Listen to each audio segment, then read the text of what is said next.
Well, good afternoon. I'm very honoured that so many people have given up their Saturday afternoon nap to be here. As some of you may know, I'm the person that's responsible for the words of the gentle author, and for the last 4.5 years I've done a story every day about the East End online. It's about 1,500 stories now. We've published more than 18,000 pictures in that time, and you'll be really relieved to learn that I'm not going to show them all of you this afternoon. What I realised was that some of these pictures meant a lot to me. There were some that were real favourites, and so I decided to make an album and put together all the favourite pictures. So I've made this album called the Gentle Author's London Album. That's my 700 favourite pictures from Spitalfields life. And this afternoon I'm going to show you 100, sort of pretty much random selection from those 700. I want to start by talking about what's on the screen now, because there's more here than meets the eye. The typefaces here, these are London typefaces. They were designed by William Caslon, who was the first proper British letter founder in this country. When Shakespeare's folio was printed, it was done with imported French type. William Caslon was a gunmaker in the city of London, and he was talent spotted for his lettering that he did on guns. He was talent spotted by a bookbinder, and the bookbinder wanted punches to put letters onto bookbinding. And then what happened was he was talent spotted again because somebody recognized the quality of the letters on the bookbinding. And he set up a letter foundry in Helmet Row next to St. Luke's Old Street in about 1720.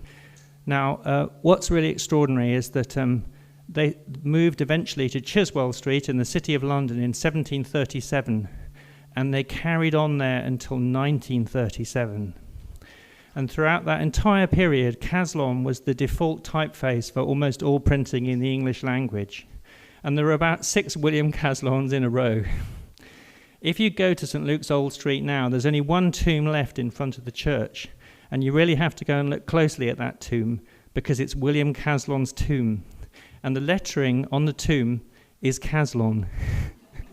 Now, some of the punches, that's the metal letters that were cut in the 18th century, have survived, and they're preserved at the St. Bride Printing Library in Fleet Street.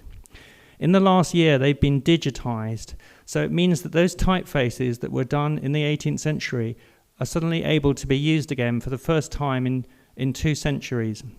So we were given the first usage of those typefaces.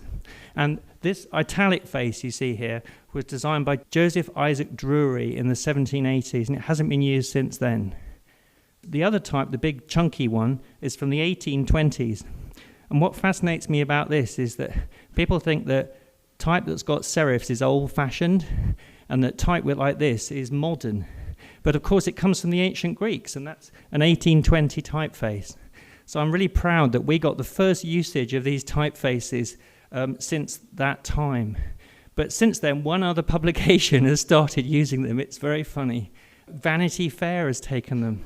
And if you go into Smith's in Liverpool Street and look at the cover of Vanity Fair, you'll recognise the typefaces. So they're on the cover of the Gentle Author's London Album and Vanity Fair. So we're talking about printing. So let me introduce you to my favourite printer. This is Gary Arber. Some of you may know him. He's a 3rd-generation printer. He runs the printing works in the Roman Road. Now, Gary Arber's grandfather opened this print shop in 1897, and they printed all the handbills of Mrs. Pankhurst.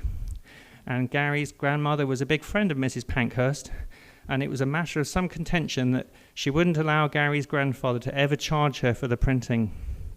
In the next generation, Gary's father was a bit more pragmatic, and he printed handbills for both the British Communist League and the British Fascist League at the same time. Unfortunately, the different parties didn't come into the print shop on the same day. But in the cases on the left there, he's still got all the blocks from that. But what's happened at Gary's Printworks is that the print's worn out because it's 100 years old. So he doesn't do printing anymore. So it says printing works over the door, but whatever you do, don't go in and ask for printing because he won't like it. Gary was a flying ace in World War II. He flew Lincoln bombers. But when his father died in 1948, he had to give it up and come back to run the printing shop. And if you look at him, you can see he's still got the RAF moustache, and he wears this boiler suit, which I think looks a bit like a flight suit. You can still see the flying ace. But if you go in and ask for printing, he'll say, look, I want you to understand, I'm here under duress, because I'd rather be flying a Lincoln bomber. This is a more recent arrival in the East End. This is my friend Barn the Spoon. And he sits in a shop in the Hackney Road.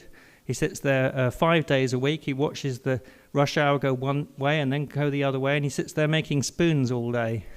And he makes an awful lot of spoons, an awful lot of wood shavings, as you can see. And let me show you where he gets the wood from.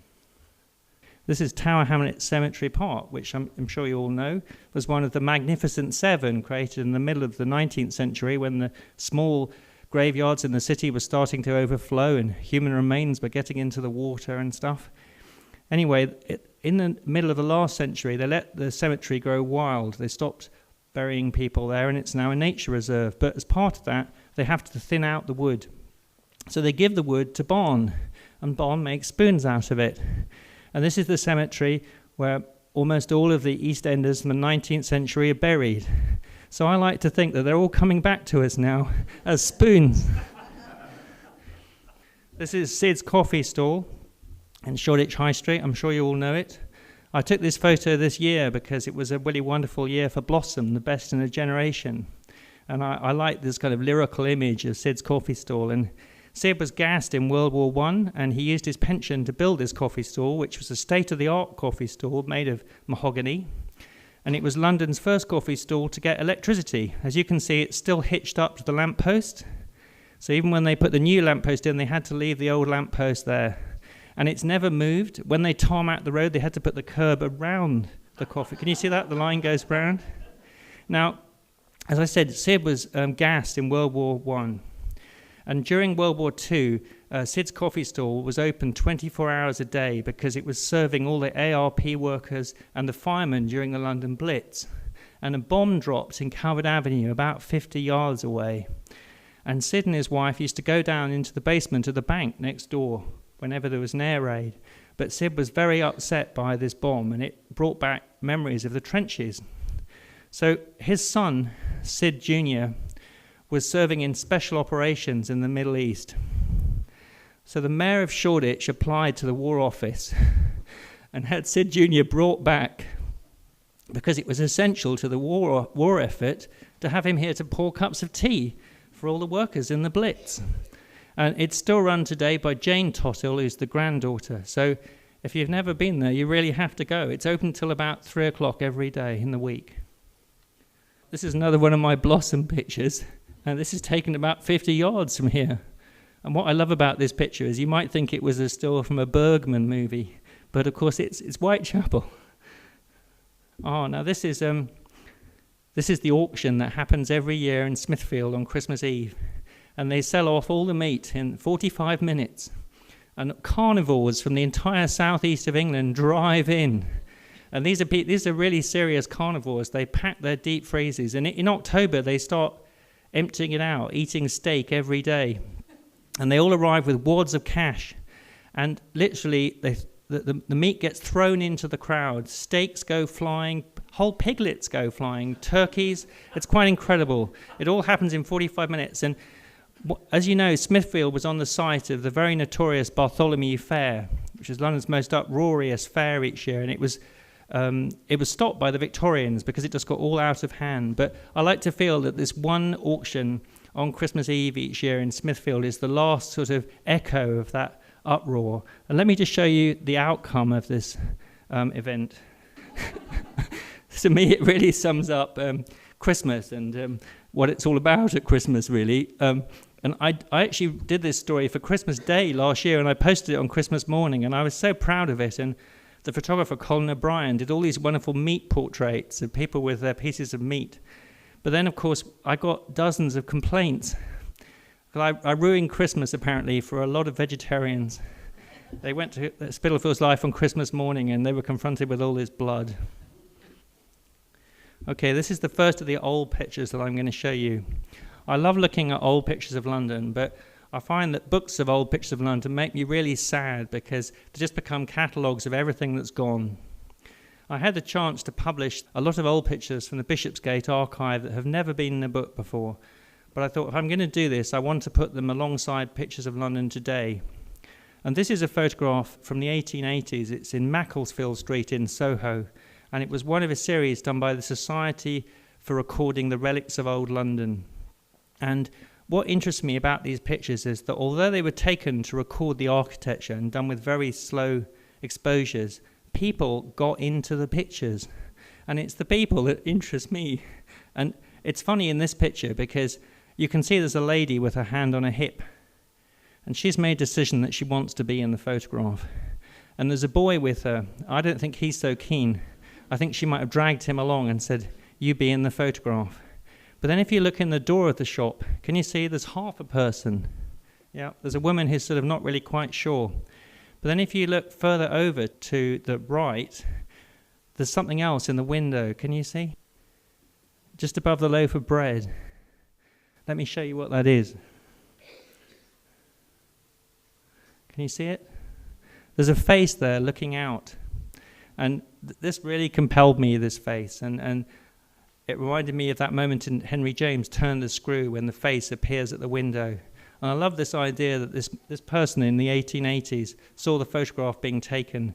They wanted to keep an eye on the photographer, but they didn't want to be in the picture.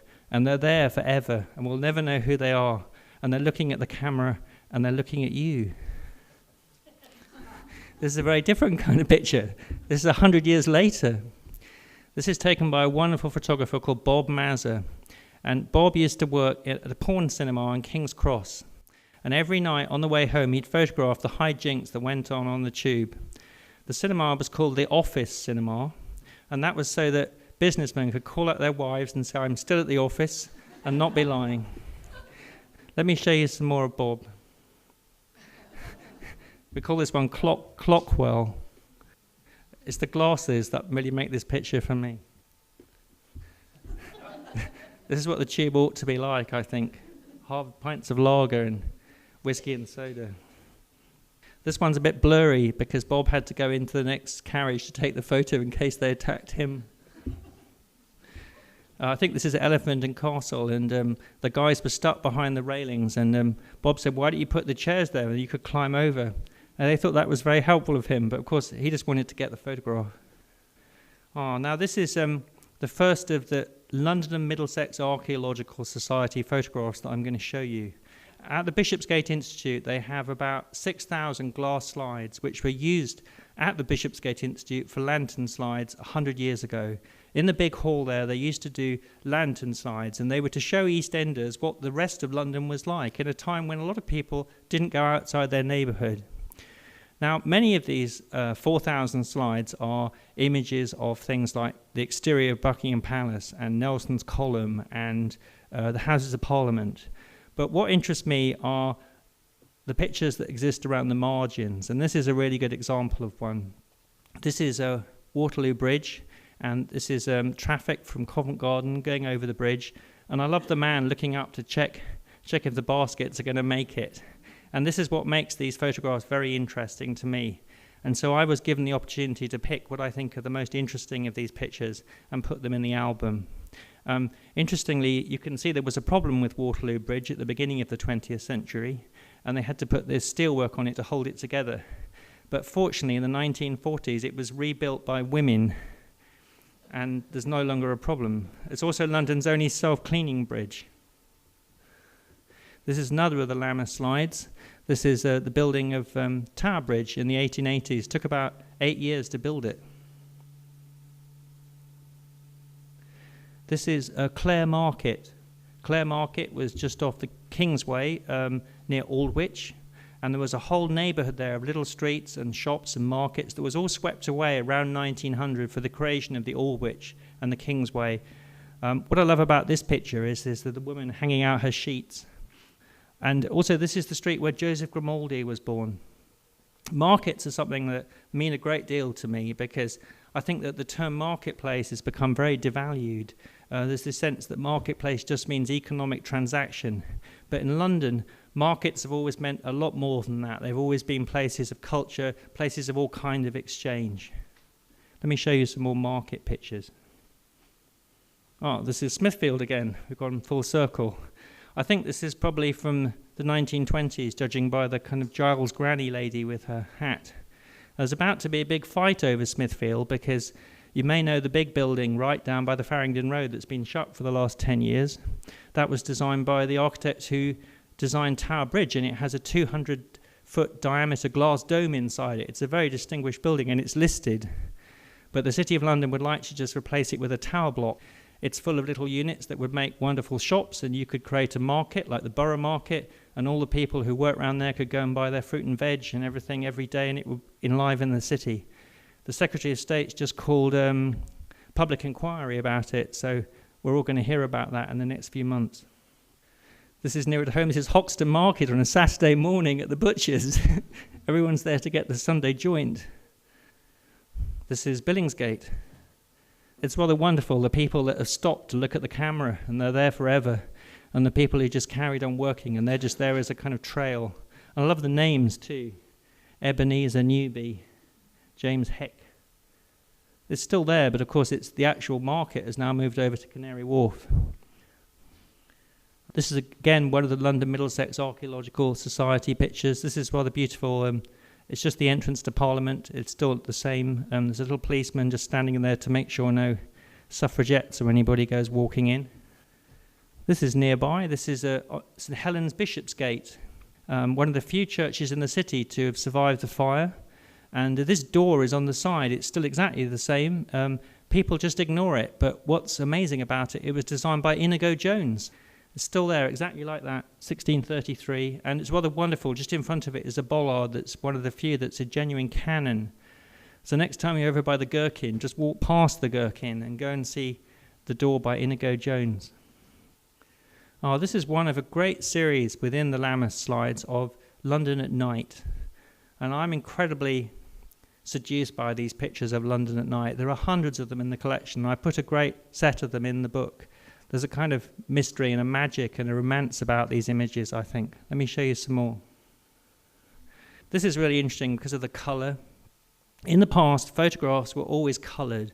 They were either tinted or the quality of tone was a kind of modulated grey or possibly brown. Things were never really black and white.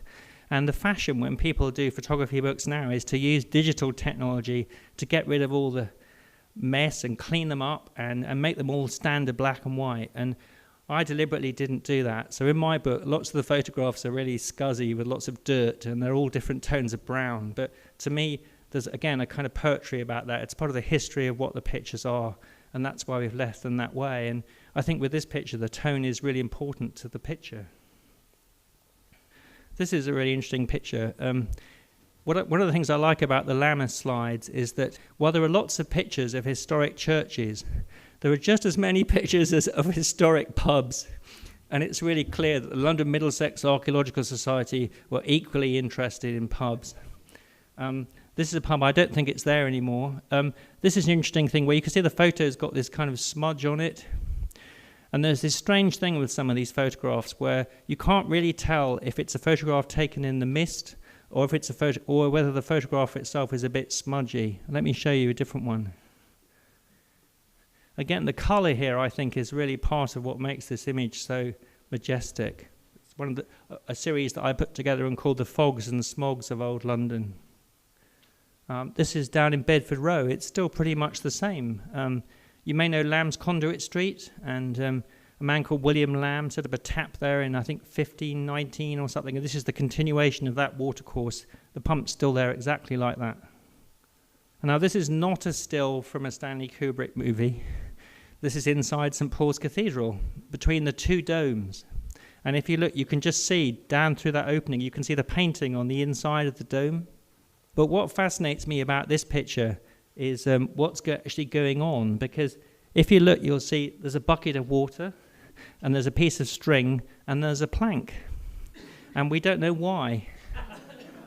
I like to imagine that the Bishop of London was coming up the nave and maybe about to get a big splash, but we'll never know. Oh, this is Charles II. As you can see, he's got no legs. Now, in Westminster Abbey, they used to keep all the funeral effigies that were put on top of the coffins when the monarchs were carried in there, and they kept them in these glass cases, and tourists came to admire them. Charles II wasn't a very tall man, but you wouldn't know that because of the lack of legs. Anyway, people used to write their names with diamond rings on the glass. You can sort of see that here. And I don't know what happened to Charles II, whether, they've slung him in the cellar somewhere like an old pram, but they're not there anymore. This is the Lammer slides again, and what fascinates me about these slides is that as well as the images of the exterior of Buckingham Palace, you've got things like this, which is the cellar of a Carmelite monastery in central London. And I'm one of those people that whenever I go to a historic building, I want to visit all the bits that aren't open to the public. They're much more interesting to me. And what's interesting to me about this photograph is the cylindrical object, because is that a cannon or is that a chimney pot? And we'll never know. This is the refreshment booth in Hyde Park. And as you can see, the milk was very fresh. Now, this is an extraordinary photograph. This is inside the roof of Richard III's palace in Spitalfields. Did you know that Richard III built a palace in Spitalfields? It was called Crosby Hall on Bishopsgate. After Richard III, it was lived in by Sir Thomas More and also the poet Mary Sidney.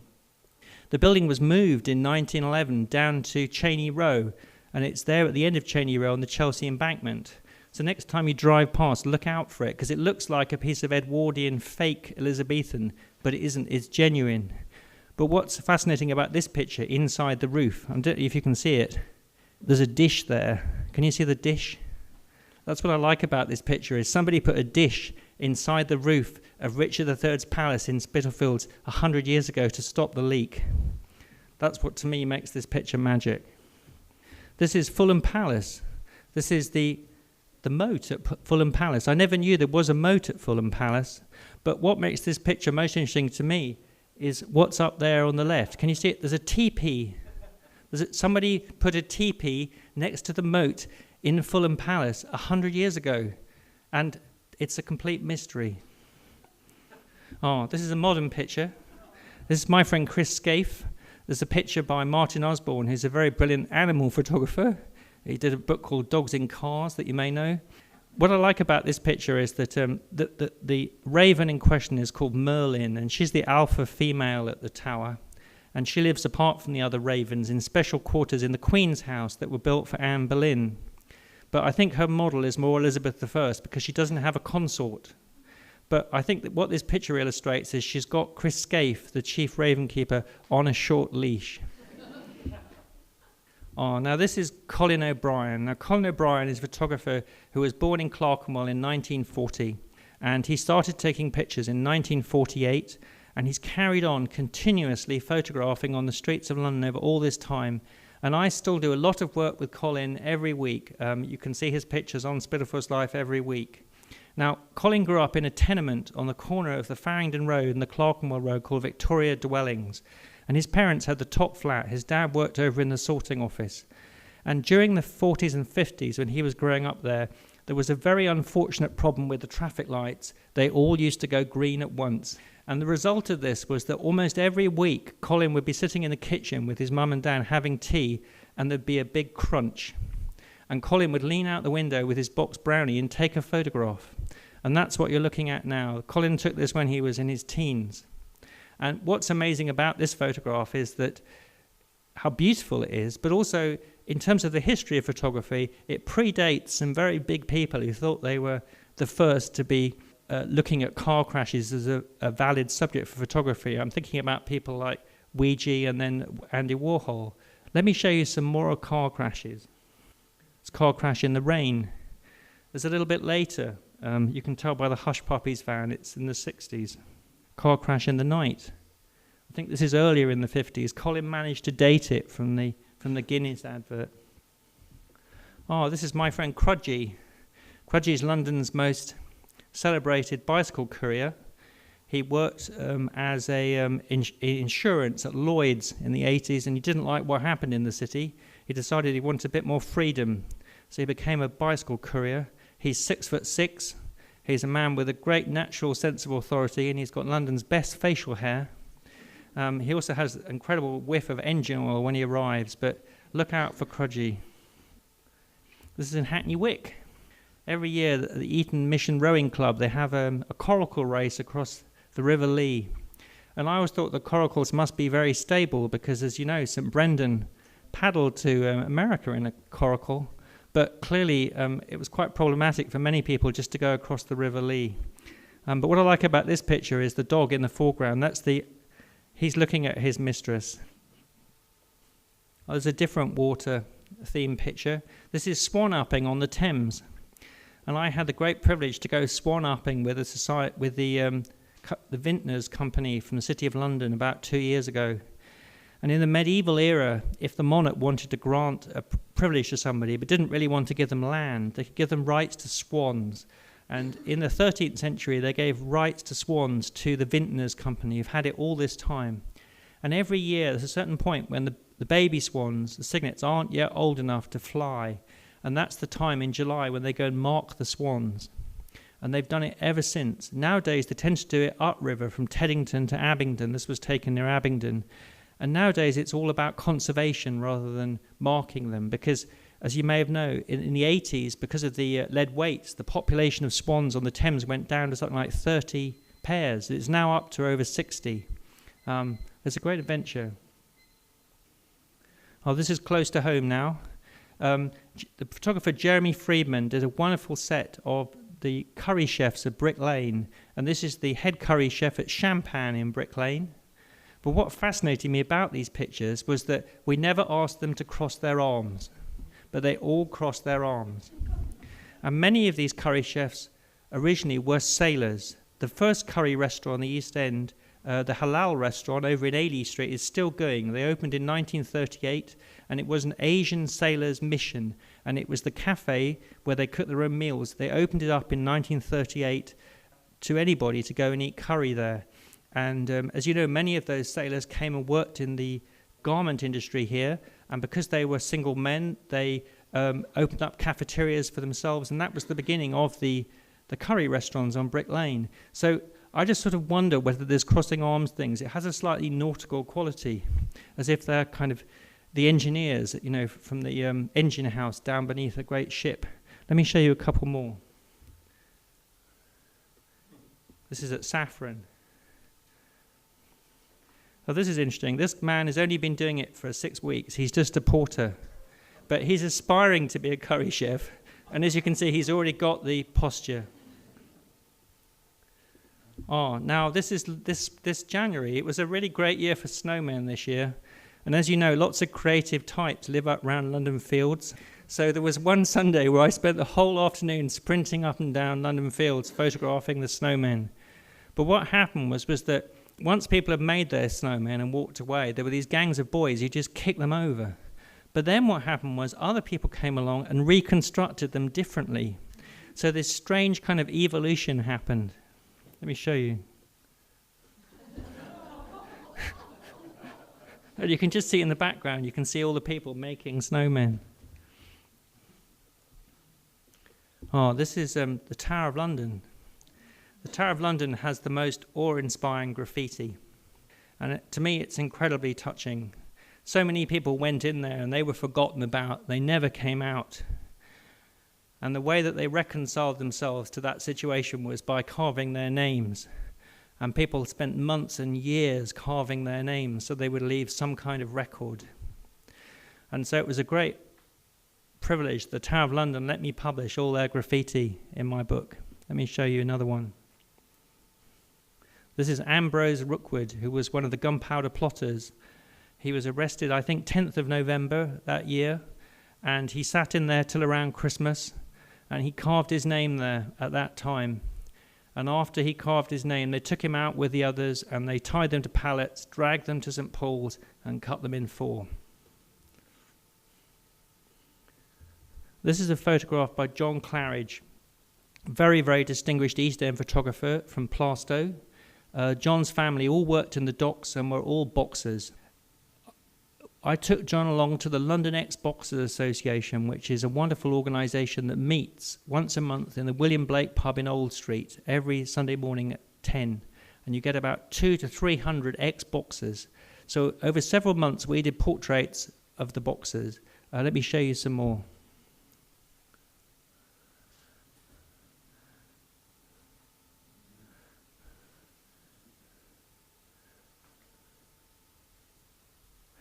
Oh, bit of a contrast here. This is my friend Viscountess Boudica of Bethnal Green.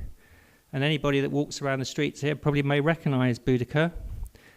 Now, what's remarkable about Boudica is that she has London's best collection of vintage 20th century domestic appliances.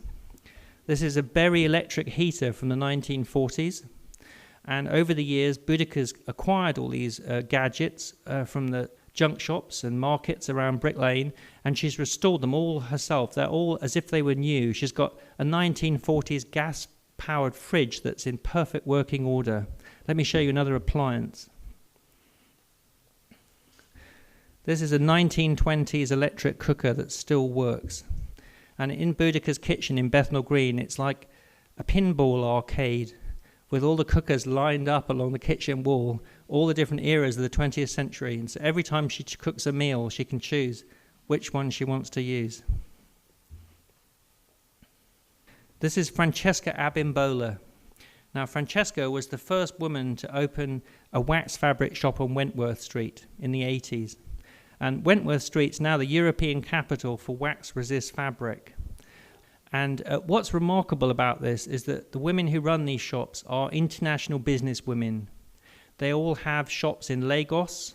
They regularly jet set to the Far East, to Italy, to Switzerland to order the fabric. They also design the fabric, and as you can see, they also model the fabric. Well, what's interesting about this is that in African weddings, the bride and bridegroom will choose a shop where all the guests will go to buy their fabric. And then Francesca will sell the fabric to the different members of the party and give them fabric of quality that indicates who they are. So that when you go to an African wedding, not only is everybody toned in terms of colour, but in terms of the quality of their fabric, you can tell their status and their relationship to the bride and bridegroom. So it's a very diplomatic role as well.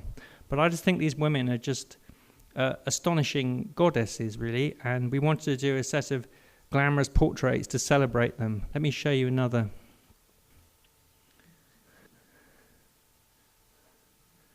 Because, you know, Spitalfields for centuries was the centre of the textile industry, and in the 18th century, the very famous designer of silk, Anna Maria Garthwaite, operated there. And so it's kind of wonderful to me that these women are doing exactly the same thing today, keeping that whole thing rolling.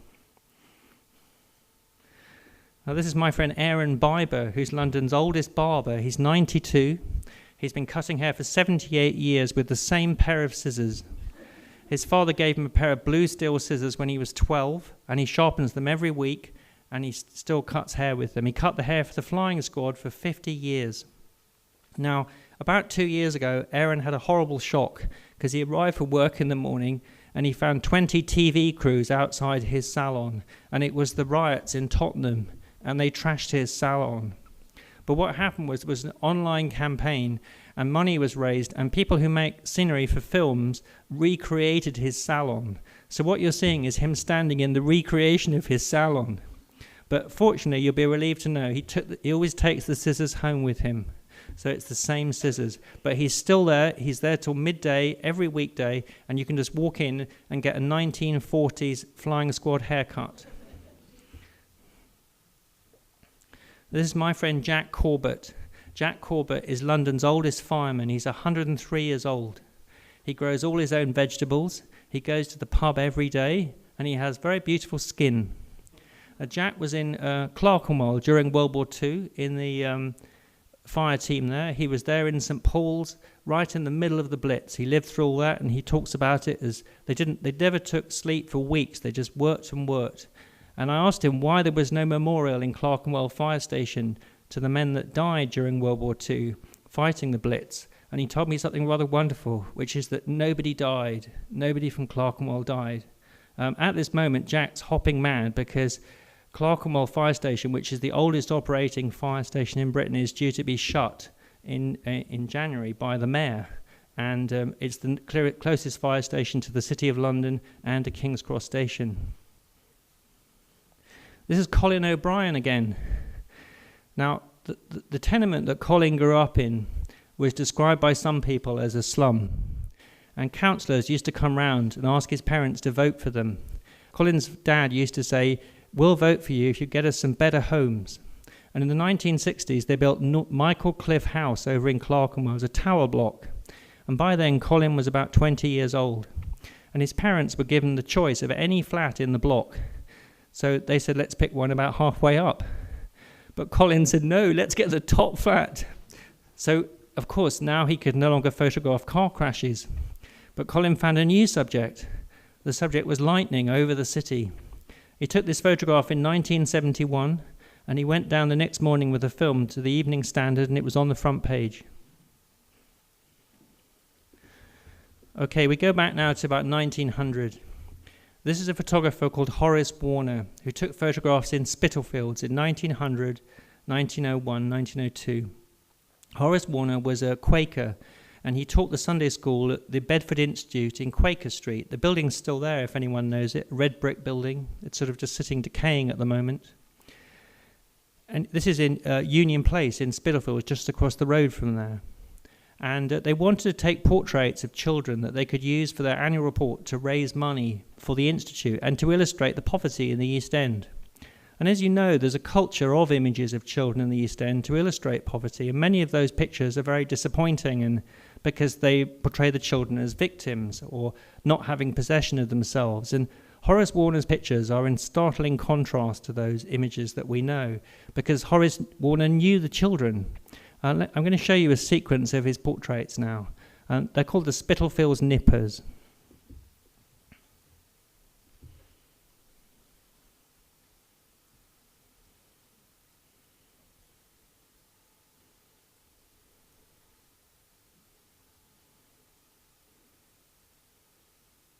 Can you see the baby? You can just see his fingers.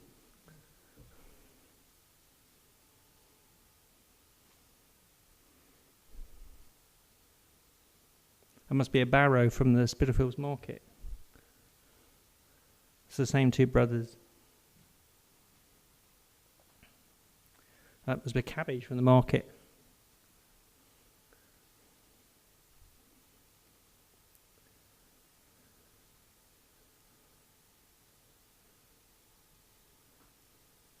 It's a blind boy and his pet cat. This boy is wearing the photographer's hat. Something really magical happened with these photographs, which is that his daughter Gwen gave the photos to the Quaker Institute, and I managed to find the prints, which are in the Euston Road. And through them, we found Horace Warner's grandson, and there are about 30 prints at the Quaker Institute. But we know that he took about 300. And I got a letter this week from Horace Warner's grandson to say, I've got the album with all the pictures. So we're now going to be able to publish the complete Spitalfields Nippers. But what's even more wonderful is that Horace Warner wrote the names of all the children on the back of the prints. So we're going to be able to publish them and name all of them. It's a very, very exciting thing to look out for in the next few weeks. Oh, there we are, one last one. I love the way these pictures seem to speak across time. You know, that I think in the 20th century, a lot of middle-class children learnt how to act cute for the camera. And what I love about these pictures is the children don't do that. That they have self-possession and they react to the camera in a very direct and they have great self-possession, I think. Oh, this is we know the name of this boy. He's called Tommy Nails. This is 1900 Spitalfields. I don't know if you know the work of the writer Neil Gaiman. He left a comment on this story when I first published it, because these kids obviously grow up in the East End, and he left this wonderful comment referring to the Battle of Cable Street, because so many people left comments saying, I wonder what happened to these children. And Neil Gaiman's comment was, the Spitalfields Nippers grew up and they organised the first protest against fascism in Europe. This is Trinity Green, just down the road here, and this was built by William Ogborne, who was an architect who worked with Sir Christopher Wren, and it was for the decayed masters and commanders of ships. And this is the Ginger Tom that's the current master and commander at Trinity Green. This is one of the pubs of old London. I was talking earlier about how the Lammas pictures are full of pubs. This is the Mitre Tavern in Hatton Garden. This was taken 100 years ago. It's still pretty much exactly the same. Oh, now this is 50 yards from here, just across the other side of that crossroads. And this is, I have to say, my favourite pub in London. I would give my right arm to go and have a drink in this pub, but it went around 1910. But there's a kind of statue there now, but the buildings behind it, you can see, are still exactly the same. It was called the Vine Tavern. This is down in Bow at the Widow's Son. Anyone know the Widow's Son? And they have this wonderful event on Good Friday where the Navy converge there and they hold up the youngest recruit and they put another hot cross bun in the bag. And this photo was taken 100 years ago, and they have London's most historic hot cross buns there. And the story goes that there was a widow whose son went to the Navy and never came back, but she kept on making him a hot cross bun as a gesture of hope that he might one day come back. There's the old Cheshire cheese. Again, this is 100 years ago. It hasn't really altered. This is Piccadilly 1900 from the Lammas slides. It shows that rush hour is not a new thing in London. This is Regent Street 100 years ago, before it was made up, when it was still muddy. It's the Bull and Mouth in Aldgate. Street numbering only came in London at the end of the 18th century, and there were very few painted signs with words because so many people didn't read. So everything was at the sign of something or other. And there are hundreds of wonderful photos of these signs that were photographed 100 years ago in the Lammas collection. This is in Half Moon Passage, which was about where the Aldwych is now. It was on a street that went from Wych Street through into the Strand. This is one of the many, many wonderful street scenes in the Lammas collection. There's Back Hill in Clerkenwell. The buildings in the background is still there, and the street's still there, except it's not really populated anymore. This is Back Hill looking from the other way. There's one of a whole wonderful series of street sellers that are in the Lammas slides. This woman's selling mackerel. Mackerel was the only fish you were allowed to sell on Sundays because the only thing you were allowed to sell on Sundays, because otherwise it's something that could go rotten, and that's the origin of the phrase holy mackerel. There's a dustman from 100 years ago. I'm very interested in a set of images called the Cries of London. For centuries, from the Elizabethan period onwards, the most popular prints in London were the Cries of London, and these were images of street sellers. And they fascinate me because the street sellers were often people who couldn't get a job, who couldn't afford a shop. They really had nothing, but they found a way of selling things on the street. And in doing so, they became heroic, and people loved them and issued these prints of them, which people wanted to buy. And what fascinates me about them is that even though the prints are sometimes sentimentalized and sometimes painted in pantomime colors like this one, they always tell you something about the reality of those people who were the outcast poor. If you look at this man, he's a veteran of the Napoleonic Wars. He's only got one leg. He's standing at Hyde Park Corner, and he's showing a peep show. That's what you see if you see it looks with little holes in his blue box. I have particular sympathy for that poor squirrel. This is outside Shoreditch Church. He's selling hair brooms. What fascinates me about this is the drying rack. Can you see it? There's a rectangular structure he's carrying. And we used to have a drying rack exactly the same. My mum used to dry my nappies on it. I love this idea that these wooden drying racks have been around for at least 2 centuries. This is my friend Clive Murphy, who lives on Brick Lane above the Aladdin Curry House. This is Clive's kitchen. As you can see, he's not an advocate of minimal interiors. He told me he was going to tidy up, which is why I took this picture, because I was worried that the whole flat might lose its charisma, but you'll be relieved to know it's still the same. This is Joan, the cat lady of Spitalfields. Many of you may remember her. For about 20 years, she walked around the streets feeding the cats in this area. I'm told that she used to open the cans of cat food and tip the cat food straight into the trolley, so she could just put her hand in and scoop it up and throw it down onto the pavement. She only died last year. That's Joan, the cat lady of Spitalfields. And this is a photo by Phil Maxwell, very, very important East End photographer who lived just very close to here in Pauline House and has been photographing on Brick Lane since 1982, every single day. And next year we're about to do a photo book of Phil Maxwell's best 300 pictures of Brick Lane, all in chronological order. This is Michael Albert. This is over in Kentish Town, at Blustons of Kentish Town. Does anyone know Blustons of Kentish Town? He's standing there, the portraits on the wall. This is one of the changing booths. Are Samuel and Jane Bluston, who met in an East End sweatshop around 1900. They were both from Eastern Europe, and they created this clothing company called Blustons. And they make what they call classic ladies' clothing, which some people unkindly might call old ladies' clothing. But what's wonderful about their shop is it hasn't altered since about 1950. The only thing that's changed is the clientele have got older. Most of their customers are now over 90, and they have many customers who are over 100. But as these things go round in circles, 50s clothes have come back in fashion, and they were featured in Vogue this summer, and now they have a huge new customer base of young women. Now we're coming to the end now. I'm just going to show you a couple of coins. I've got a friend called Steve Brooker, and for 18 years he's been searching in the mud of the River Thames. He's a mudlark, and he finds a lot of stuff. And he finds these coins with names written on them. And these are the things that most touch him. Because there was a fashion or a custom to give someone a coin with your name on it as a token of affection. And then it was their choice whether they were going to keep the coin or whether they were going to throw it in the river.